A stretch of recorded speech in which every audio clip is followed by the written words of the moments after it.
Pues muchas gracias por haberme invitado a esta presentación. Tengo muchas ganas porque además creo que voy a aprender mucho porque yo sé más de prácticamente hasta los años 30, que es un poco lo que voy a presentar ahora. Voy a hablar de fonógrafos y de gramófonos, pero quedan muchas cosas de las que quiero aprender y yo estas sesiones las veo como un intercambio de conocimiento, así que muchísimas gracias por haberme invitado. Estoy muy contenta de estar aquí. Entonces, toda esta sesión se llama de Edison al DJ, así que vamos a empezar por Edison. Yo me baso mucho, como veréis, en cosas históricas que leo, en las patentes, en las máquinas y también en la publicidad, porque en esta época donde el capitalismo está en efervescencia nos da muy buena información. Entonces, por eso os presento, empiezo con este cartel de Edison de 1908, donde él está hablando de la evolución de la máquina que ha inventado. Y está muy bien porque al venir las imágenes me viene muy bien para explicar de qué iba cada cosa. Entonces, lo que veis arriba es lo que le llaman en inglés tinfoil. Es un fonógrafo que es el primer invento que patentó. Pero la realidad es que ese invento no se podía vender. Ese invento, que es lo que veis arriba, es simplemente un cilindro que gira con una manivela, nada de motor ni nada, y tinfoil significa papel de aluminio, es decir, no había cilindros, no había nada, había simplemente pues como un trozo de papel albal que se pone alrededor, un poquito más grueso que papel albal, pero papel albal que se pone en el grueso. Entonces, Edison lo que consiguió es que alguien hablara en este dispositivo y luego poder reproducirlo, y lo patentó, y eso es lo que sucedió en 1877. Pero más allá de un invento científico que luego pudo llevar pues a distintas exposiciones universales, no hizo nada más que eso y se dedicó a otras cosas, principalmente a electrificar la ciudad de Nueva York. Entonces, mientras tanto, los de Columbia y Bell, Graham Bell, el del teléfono, pues dijeron esto tiene mucho futuro comercial. Entonces primero fueron a hablar con Edison y le dijeron: queremos coger tu invento y queremos hacerlo, perfeccionarlo y hacerlo para que pueda ser una cosa comercial. Y Edison dijo: no, yo estoy con otras cosas. Pero evidentemente trabajaron y fueron los que vinieron con la idea de los cilindros de cera. No he traído un cilindro de cera porque es una cosa muy frágil que le afecta mucho la temperatura, la humedad y tengo miedo que se rompa. Pero he traído una caja para que veáis el tamaño, más que nada. El caso es que Bell y Columbia inventaron como alrededor de 1887, o sea, 88, 86, lo de ponerlo en los cilindros, y eso sí que se podía vender. Entonces, en cuanto Edison se enteró de tal, hizo una de las cosas que solía hacer, que es espionaje industrial.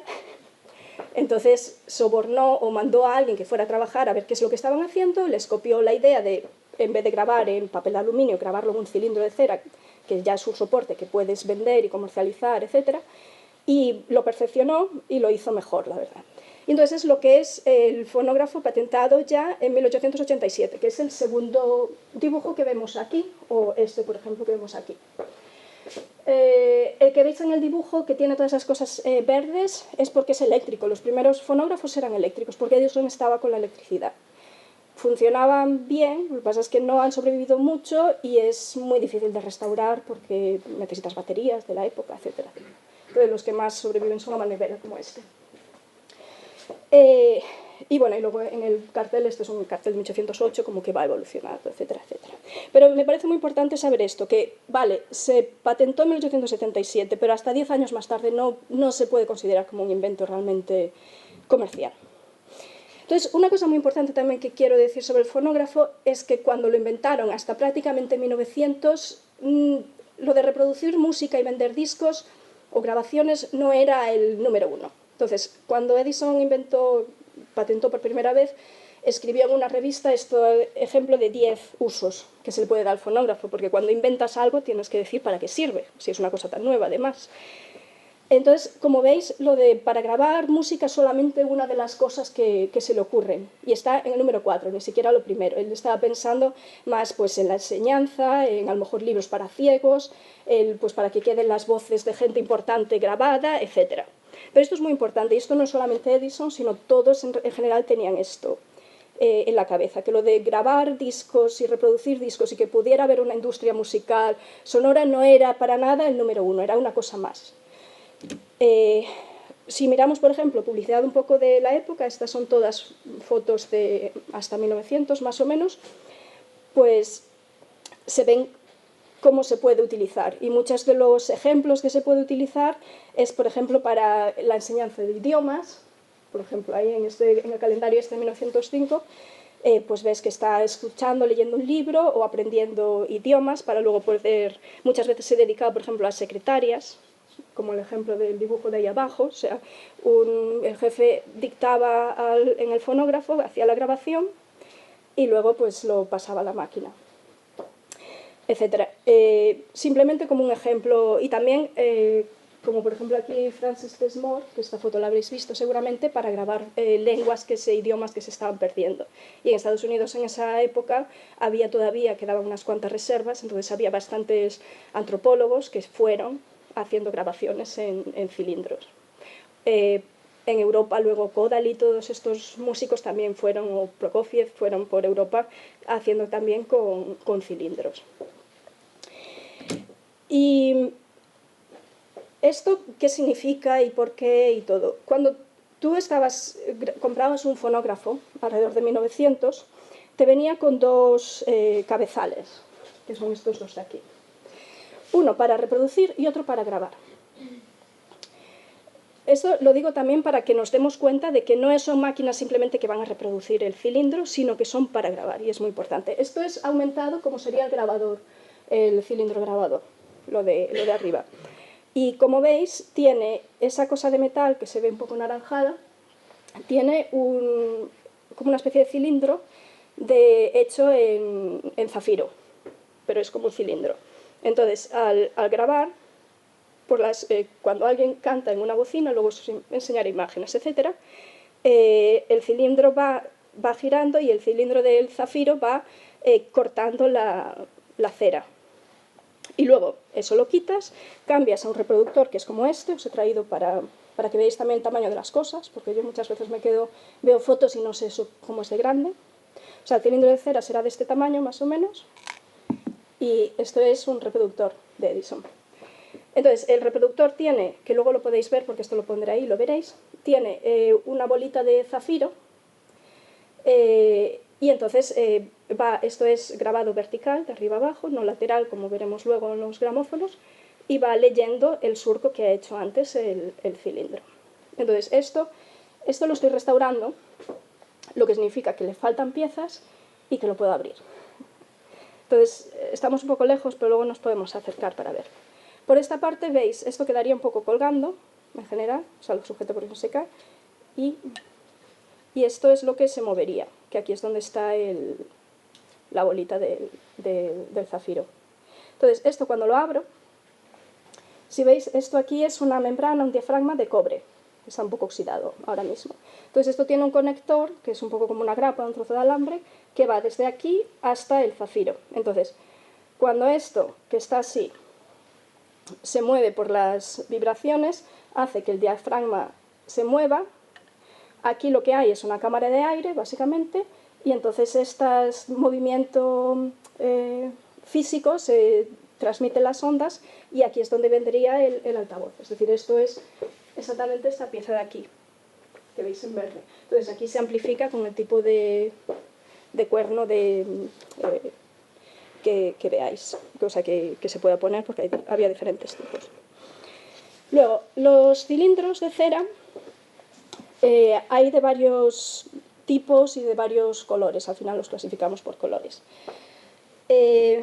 Los primeros cilindros de cera, que son de cera marrón clarita, existen hasta más o menos 1906. Entonces, lo que es importante de estos cilindros es que no existe un máster. Es decir, cuando tú grababas en un cilindro de cera marrón, ese es el cilindro que se va a reproducir luego. O sea, imaginaros cómo puede ser una sesión de grabación. Es decir, una persona, los cilindros duran 2 minutos, el estándar en esa época. Una persona que quiere hacer una grabación para vender 50 cilindros, pues tiene que cantar la misma cosa 50 veces. O a lo mejor le pones 3 cilindros, entonces pues divides, vale. Pero estás cantando 2 minutos durante tal. Esto es muy importante también porque los cilindros de cera marrón que nos han quedado conservados son como un máster, solamente existe esa única copia, entonces es muy importante también para la preservación. Alrededor de 1902, es decir, 1902, llevamos ya casi 20 años con cilindros y grabaciones, en 1902 se inventa pues, un cilindro como este, que se pone aquí gold molded, o sea, moldeado en oro, que es un proceso químico que diseñó Edison para hacer un máster, básicamente. O sea, hace la copia en el cilindro de cera, luego con un proceso químico con polvo de oro, lo puede solidificar, por decirlo de alguna manera, y luego hacer copias, que es un poco luego también lo que se hace con los discos. Es decir, los cilindros que vendrían en una cajita como esta, que son negros ya, duran también 2 minutos al principio, son más duros, son más de celuloides, son como los que vemos aquí, y estos sí que tienen ya pues, un máster y varias copias, tampoco muchas, pero existen. Y esto es 1902, que es bastante tardío, pero ya se estaba empezando a dar cuenta de que había mercado con estas cosas. Edison intentó siguiendo, bueno, Edison y otras compañías más, peleando por el fonógrafo y que conservara, entonces como enseguida había discos que duraran más, pues hizo también cilindros que duraran un poquito más, hasta 4 minutos. Os he puesto ahí un poco para que veáis la cosa. Los Amberol son azules, porque estos van cambiando luego de color, son más duros todavía, y ya no se pueden reproducir con este tipo de reproductor, sino necesitas uno con una punta de diamante, que es ligeramente diferente. O sea que para cada cilindro de estos vas a necesitar una máquina diferente. Pero bueno, esto en cuanto viene la historia del fonógrafo. Pero prácticamente al mismo tiempo, 1887, que es cuando empezaron a hacer los cilindros que se pudieran vender, apareció Berliner con la idea del gramófono. Y la principal diferencia es que en vez de un cilindro, pues tienes los discos. Los discos, que son los que se llaman discos de pizarra, que son bastante más, o sea, no son de pizarra, evidentemente, son de goma laca con resinas y cosas así, son más gordos que los discos de vinilo que vinieron más tarde. Y una de las cosas importantes del gramófono es que está prensado en un disco y que el corte es lateral, no va de arriba abajo como el cilindro, sino lateral. Esto también tiene más sentido porque en el cilindro, si lo haces vertical, puedes grabar más información, pero necesitas más espacio. En el disco así te permite ser un poquito más plano, aunque los primeros son un poquito más gordos, etc. Entonces, Berliner lo mismo, empezó con la patente en 1887, pero la máquina que patentó es la máquina que veis aquí en estas fotos, que es una cosa que también funcionaba como una manivela. Y no fue hasta un poquito más adelante que le pusieron un motor, básicamente, en 1997. Luego, este Improved Gramophone, que le llamamos aquí, en realidad no lo patentó Berliner, sino uno que estaba trabajando con Berliner, lo que significa que le quitó la patente y Berliner y fundó la Victor Talking Machine Company, que es la que en Reino Unido y en España se llama como la voz de su amo. Y bueno, entonces le quitó la patente y él tuvo que ir a Canadá. Esto lo digo un poco como anécdotas, pero para que veáis que había un montón de peleas de patentes, de adelantar por la izquierda, de esto así, lo mismo con los nombres. Cuando patentas un nombre no lo puedes utilizar. Por ejemplo, fonógrafo es lo patentado de Edison. El resto de cosas de cilindros pues le tuvieron que poner otro nombre, por ejemplo, grafofono, o los de Paté le llamaban el del gallo y cosas así. Y con el gramófono pasaba igual, es decir, el gramófono lo patenta una marca, entonces los otros no lo pueden utilizar, entonces le empiezan a poner nombres imaginativos a las cosas. El gramófono, los discos, más baratos, mucho más baratos que lo de los de cilindros, porque desde el principio ya pudieron hacer pues, un máster y prensarlos. Las máquinas no eran caras, eran asequibles. Entonces, aunque y como ya estaba la idea del fonógrafo y la idea de empezar a comprar y vender música, la gente ya estaba preparada, ya se habían dado cuenta de que, bueno, estas máquinas están muy bien, tú puedes grabar tu voz, pero me gusta más escuchar al cantante o a la orquesta de turno. Entonces tiene un boom y una cosa muy, muy, muy rápida. Y tiene un éxito comercial. Por ejemplo, en abril de 1900, es decir, casi 10 años después de la invención de estas cosas, ya se habían vendido 43.000 aparatos. Y en 1904 existe el primer disco que alcanza 1 millón de copias vendidas, que se dice pronto, que fue Caruso, el Vesti la cucuglia de Pagliacci. Y bueno, yo he traído aquí un gramófono y ahora os voy a explicar un poco cómo funciona y todas las partes y eso, pero yo creo que os voy a poner un pequeño ejemplo para que escuchemos de qué va la cosa. Ya, lo primero que hay que hacer es darle cuerda, ya le he dado cuerda, luego poner una aguja, luego os hablo de las agujas, ya le he puesto una aguja.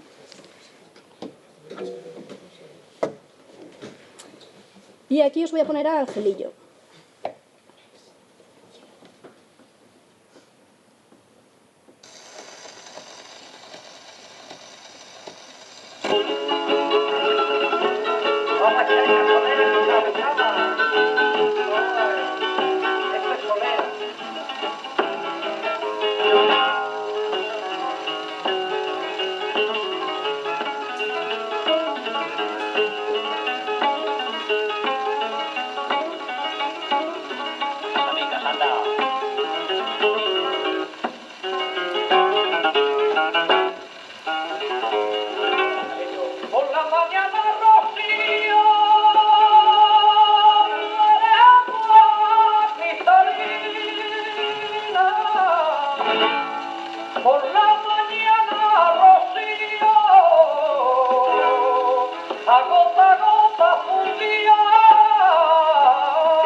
Lo he dejado entero para que veáis, porque no sé cuántos de vosotros habéis escuchado antes un gramófono en directo, pero yo creo que para tener prácticamente 100 años, esta máquina es 1930 o 1928, una cosa así, y la grabación es también del 30, 31, algo así. Yo creo que suena bastante bien, no sé, o a lo mejor yo estoy muy acostumbrada a escuchar este tipo de cosas, pero aunque, vale, cuando estemos trabajando, investigando sobre estas cosas, no lo vamos a escuchar en un gramófono todos los días, o sea, tenemos las digitalizaciones y perfecto, pero yo creo que la experiencia para hacerte una idea, hacernos una idea de cómo es, yo creo que vale la pena y también os he puesto y veis que suena bien, no suena... Va a depender pues, de muchas cosas y de en qué estado está el disco. Este disco tampoco está inmaculado ni mucho menos, pero suena, no sé. Bueno, yo creo que suena. Bueno, ¿cómo funciona un gramófono? Este es un gramófono portátil, pero más o menos esta es la imagen de un gramófono que todos nos viene a la cabeza. Entonces es muy sencillo. Lo que hace mover el disco es con la fuerza de la manivela, es un motor que es como este. Este es un motor de un gramófono portátil. Entonces, aquí vendría la manivela, o sea, aquí se le daría cuerda, quiero decir. Esto controla la velocidad, aquí va el disco y gira. Es como un mecanismo de un reloj grande, por decirlo de alguna manera. Pero, no sé, os he querido también traeroslo para que veáis un poco.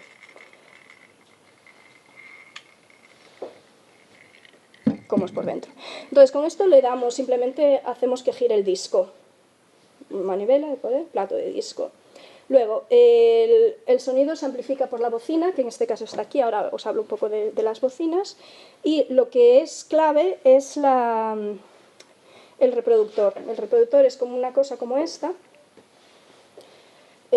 Aquí va una aguja, que son unas agujas de acero normalmente, ya hablaré luego un poco más de las agujas. Después de cada reproducción de cada disco hay que cambiar la aguja porque el disco destroza una aguja, entonces si pones una aguja que no está perfectamente afilada en un disco, estropeas el disco. Por lo tanto, después de cada tal se tira. El sonido pues es parecido a lo que os explicaba antes con lo del fonógrafo. En realidad el sonido con la aguja viene aquí, de hecho, o sea, esto ya suena a algo, si hago simplemente esto. Esto es una membrana de mica, que mica es el mineral. Ahí os he puesto una membrana más antigua de mica, que es mineral, esta piedra que a veces cuando vas por la montaña ves piedrecitas brillar. Se utilizaba mucho a principios de siglo porque era un buen aislante, para las planchas de hierro también, o sea que era un material normal. Esto. Y pues lo mismo, las vibraciones las lee con la aguja por aquí. Aquí, una vez más, se forma una cámara de aire y el diafragma, que sería la mica en este caso, transforma las vibraciones mecánicas en ondas sonoras que se amplifican, van por el brazo metálico, en este caso es este, y van al altavoz. El altavoz o la bocina, por ejemplo, ese de ahí de la esquina de todo a la derecha es como sería más o menos este. Es decir, en el centro donde veis ese agujero es donde iría el motor y todo esto por aquí, conectado desde esta parte de aquí, va, da la vuelta y sale por aquí y rebota por aquí, que es lo que estáis escuchando. Son bocinas internas. Se experimentó mucho con las bocinas. Primero tenemos el ejemplo como este de la esquina de aquí, que es grande, luego enseguida las metieron dentro. Ese de ahí sería un ejemplar de cómo estaría metida dentro, como en esa máquina. Todas esas máquinas, cuando la bocina viene no se ve, le empezaron a llamar a algo terminado en ola. Por ejemplo, gramola, victrola, grafonola, lo que sea ola. Eso significa que no se ve, que no es la bocina a la vista. Pero investigaron también hacerlas con papel. Y os he traído, por ejemplo, este ejemplo, o sea, no lo he traído físicamente porque ya traía bastantes cosas. Este es un Guineaphone, es este aparato de aquí, también de los años 30. Primero fue americano, se llama Poly, finales de los años 20, pero esta es la versión inglesa. Y como veréis ahora en este pequeño vídeo, la aguja va directamente a un pequeño trozo de aluminio, básicamente, y al cono de papel. Eso es papel. Y ¿está conectado? Sí.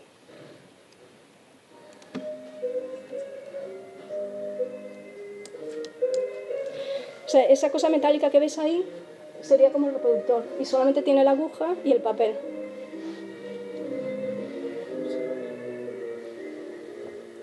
¿Volumen?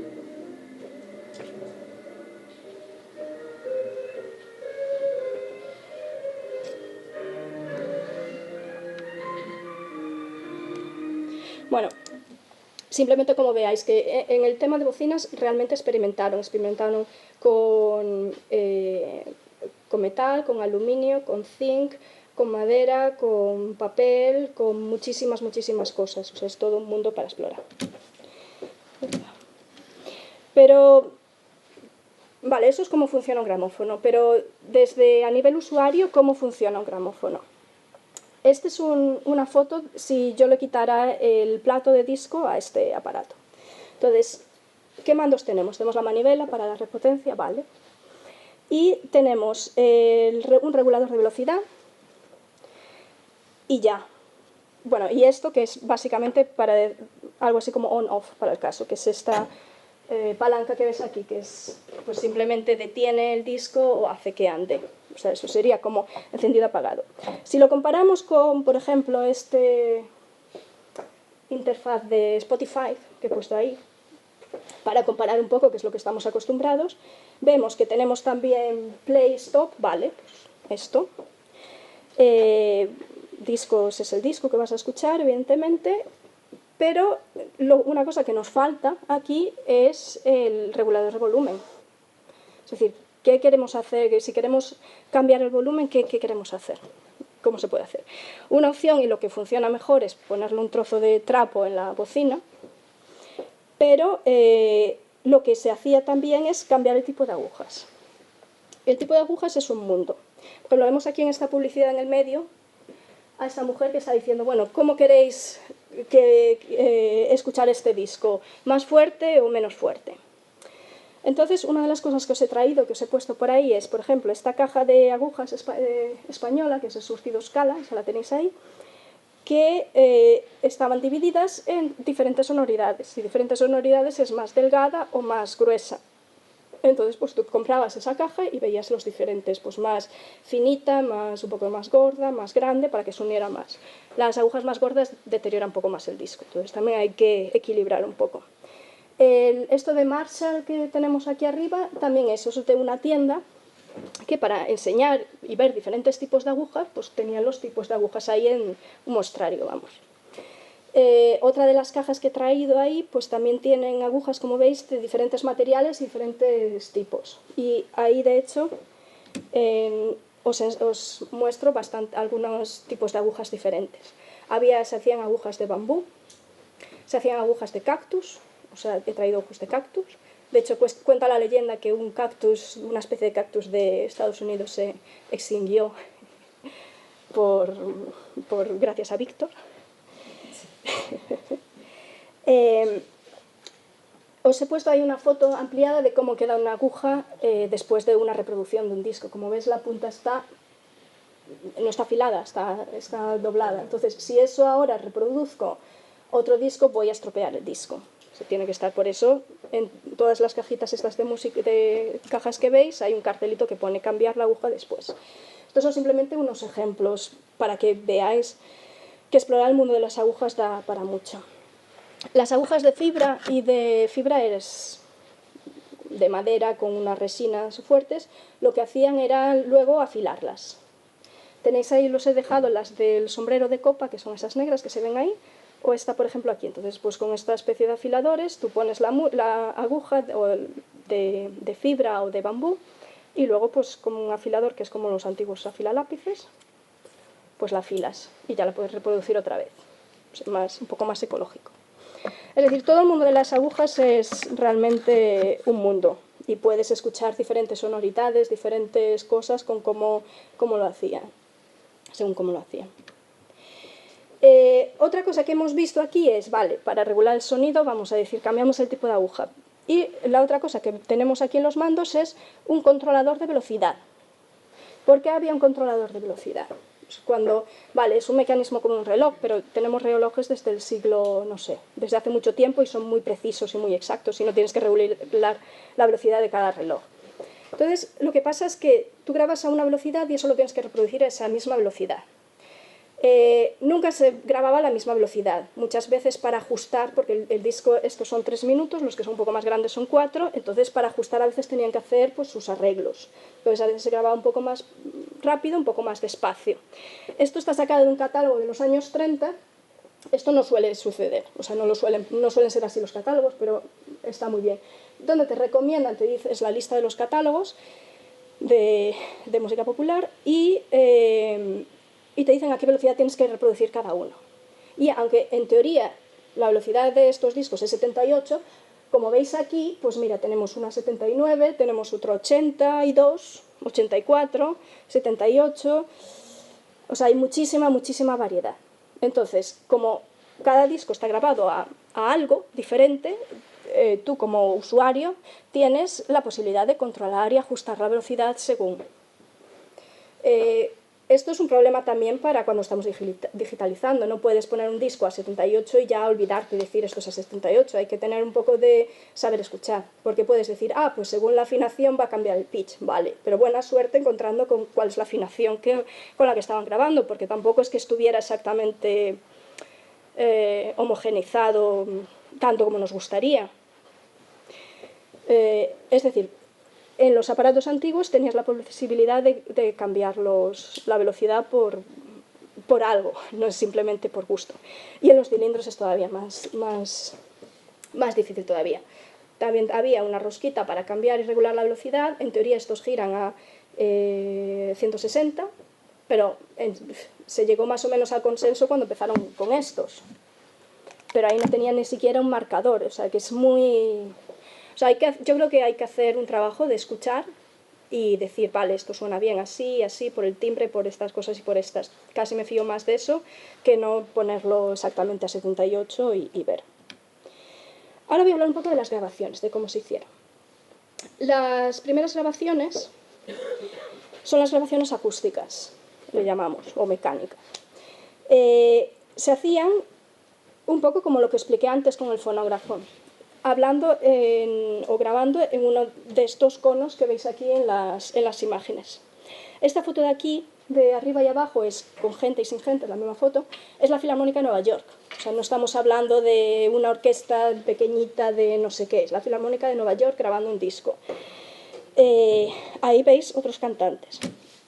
Este es un vídeo de una película que os voy a poner, un clip, que es una película de los años 40, pero que están en la película hay una secuencia donde está alguien grabando un disco. Entonces es un ejemplo que a mí me gusta mucho.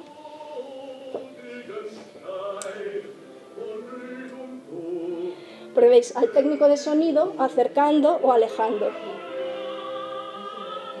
Para que suene más o menos toda la gente acercándose en los fuertes.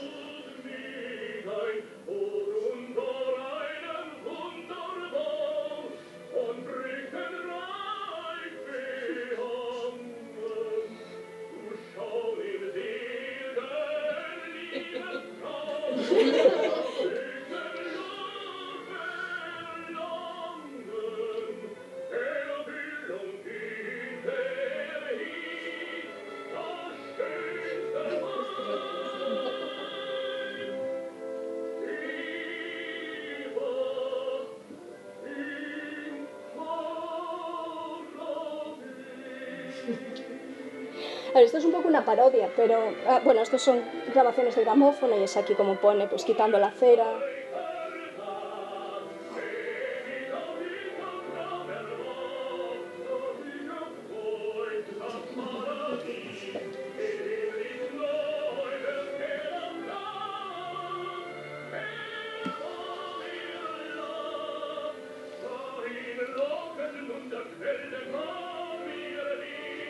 Bueno, y Adelina Patti tiene la anécdota en una entrevista que cuenta que la ponían muchas veces en un carrito con ruedas y la acercaban o alejaban. Es decir, esto es una parodia, pero está basado en hechos reales, por decirlo de alguna manera.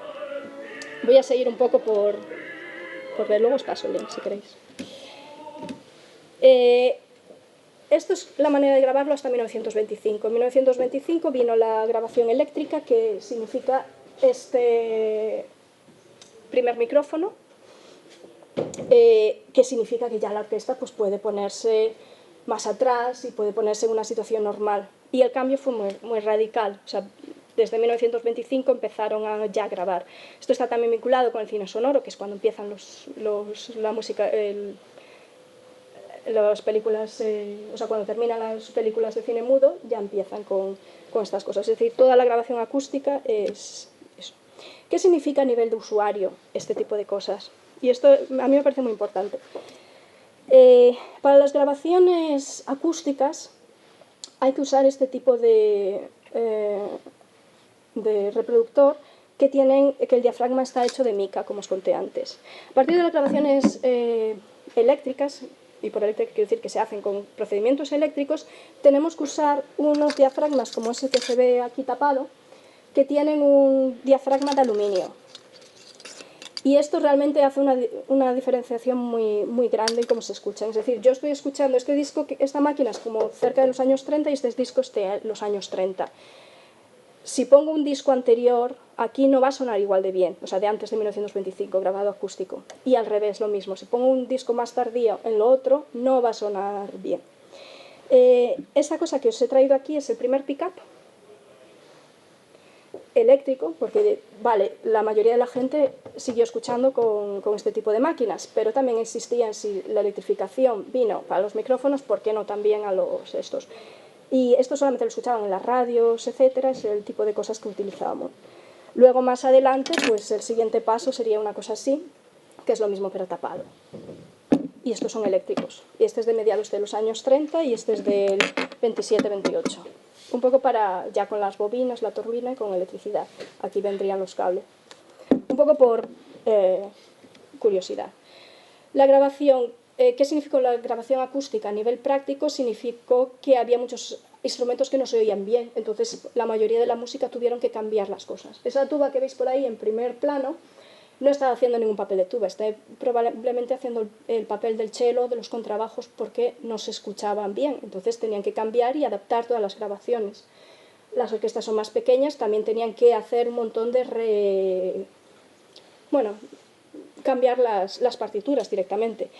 Los violines, lo mismo, estos violines que veis en esas fotos o visteis en el vídeo, que tienen esta trompa metálica, es porque la cuerda no se grababa bien, entonces pues hicieron ese invento de estos violines con la trompa metálica. A partir del 25 esto ya no está, pero estaba. Es decir, hay un montón de cosas que tendremos que tener en cuenta cuando escuchamos estas cosas. Aquí os más imágenes de cómo eran grabaciones acústicas, cómo estaban todos apretaditos. Donde estaban haciendo las grabaciones también los estudios tenían que hacer bastante calor, porque para que se grabara la cera, pues la temperatura era un poco alta. Lo digo también por si otra vez queremos intentar decir, bueno, el piano estaba afinado a esta temperatura, con el calor todo va para arriba o para abajo, es decir, no es demasiado difícil intentar averiguar cuál era la afinación que estaban teniendo para intentar averiguar la velocidad. Imágenes. Aquí voy a hacer una pequeña pausa para la publicidad, porque a partir de enero voy a empezar un proyecto muy chulo en Basilea, que va a ser que se llama así, Voices in Wax, como voces de cera, y lo quería presentar un poco, pero vamos, simplemente un par de pinceladas. En este proyecto voy a estudiar cómo se hacía, cómo es el procedimiento de hacer todas las grabaciones acústicas. Voy a utilizar un fonógrafo y va a estar lo he dividido en 3 etapas. Primero voy a estudiar cómo se hacían las grabaciones, voy a ir a las fuentes, voy a estudiar todos los folletos, todas las notas, etc. Voy a estudiar las máquinas, qué tipo de bocinas utilizaban, explorar diferentes materiales. Como hay algunos coleccionistas hoy en día locos que graban ACDC y cosas así en un fonógrafo, pues los voy a entrevistar para saber cuál es su experiencia, porque es todo muy, muy manual en el fondo.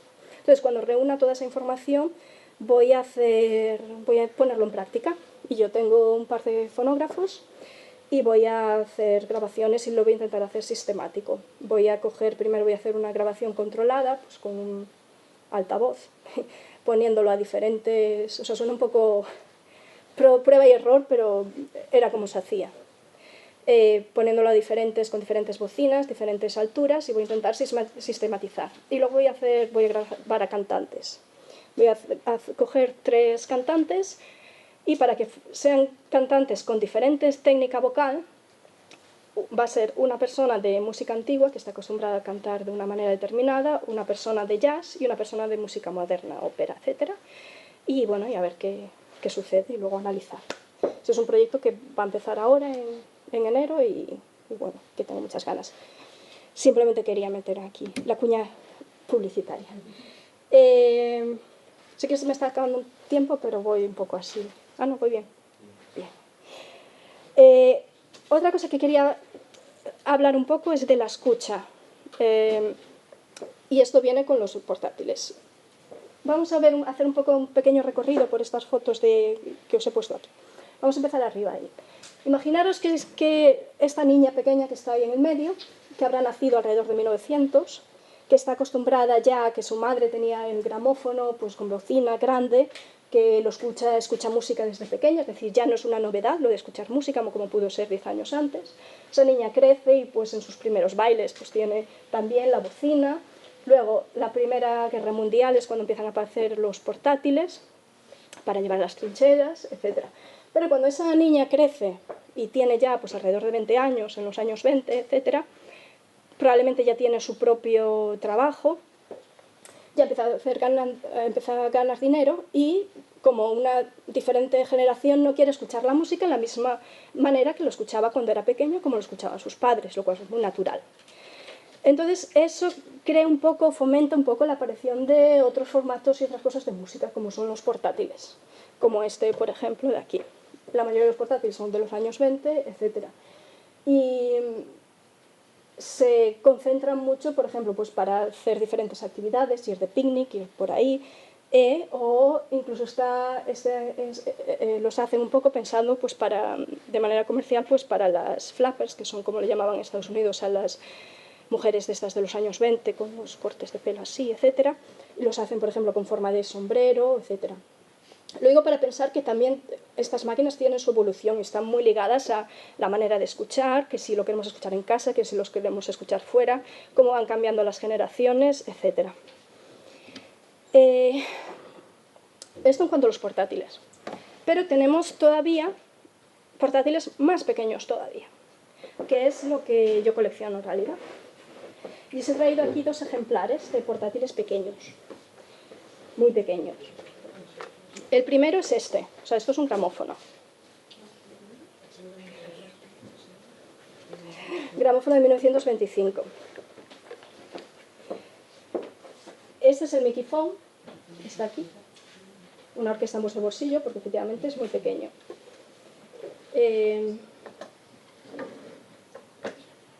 Lo abrimos y tiene bastantes partes, tiene incluso su cajita de agujas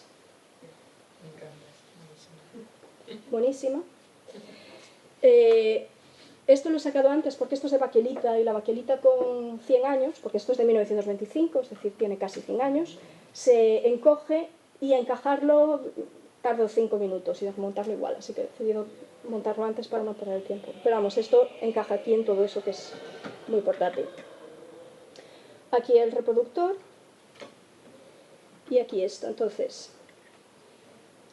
esto se encaja aquí atrás.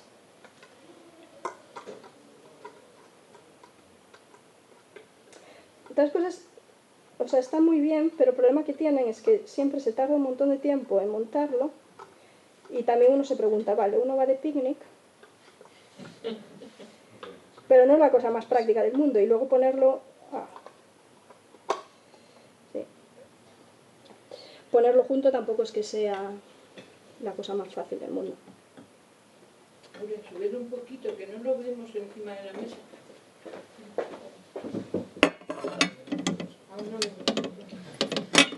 Bueno, ahora lo...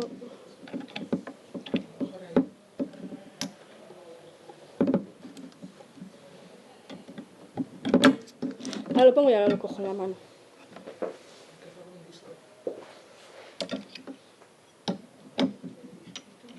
Y el disquito vendría aquí. Os lo enseño ahora primero sin disquito.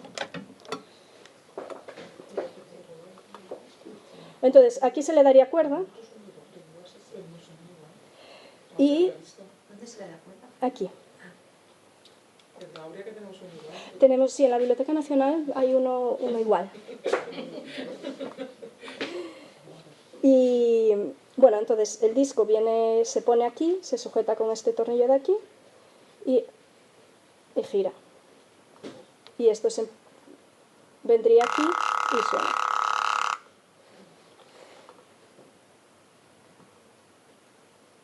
O sea, es realmente pequeño, casi ocupan bastante más el disco que no el aparato. Luego, muchos de estos aparatos se llamaron camerafón porque imitaban una cámara de fotos antiguas. Por ejemplo, este de aquí que os he traído, que es de los años 40, suizo, imita ese tipo de cámaras. Esto lo he montado ya,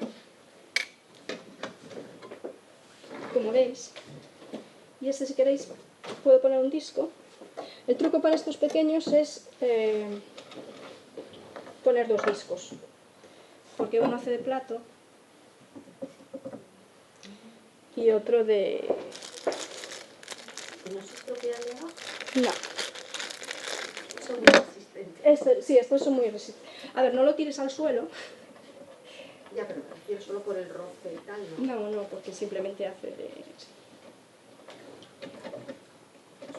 Bueno, se le da cuerda, que ya le he dado cuerda.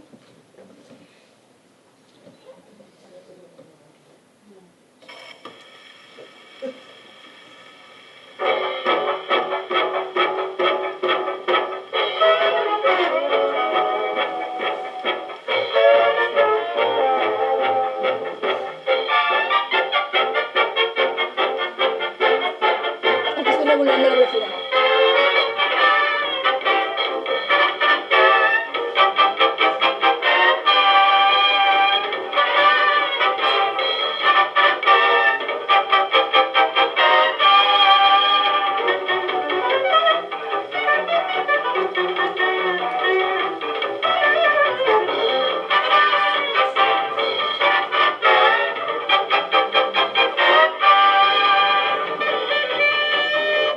Luego pongo más si queréis.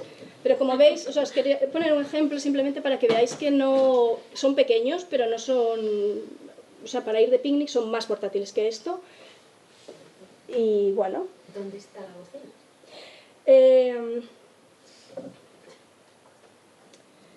Bueno, esto, si lo desmonto, ¿ves? Esta sería una de estas reproductores que tienen el aluminio por dentro, que os decía antes. Este es el brazo y la bocina en realidad no es... ¿Es la propia caja? Es la propia caja, pero que sale por aquí, es de metal y hace como un triángulo.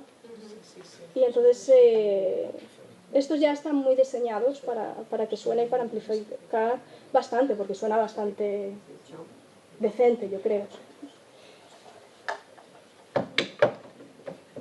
Y todo luego pues se desmonta y va en la cajita. De estos ultra portátiles, estos son algunos de mi colección. Hay más, pero unos cuantos. Son todos pequeños, estos son los de modelo Peter Pan. O sea, Peter Pan en realidad son los 3 primeros, que en la Biblioteca Nacional también hay unos cuantos de estos.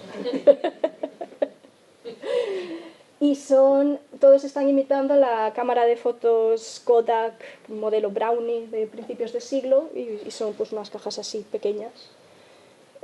Como veis, se están explorando continuamente diferentes tipos de bocinas. Este va prácticamente al aire, este tiene un resonador de celuloide, etc. El colibrí es una cajita así muy mona también, pequeñito, belga, de los años 30, que también se queda en nada. El Mignon Phone, pues también es una cosa así. Y bueno, diferentes... Un mundo para explorar. Y bueno, esto es lo que quería presentaros. Ahora si queréis tenéis preguntas o... Me han dicho que sea muy así con el tiempo y estoy intentando ser así con el tiempo, pero vamos, tengo más discos para escuchar, tengo más cosas y lo que queráis. Y nada, muchas gracias.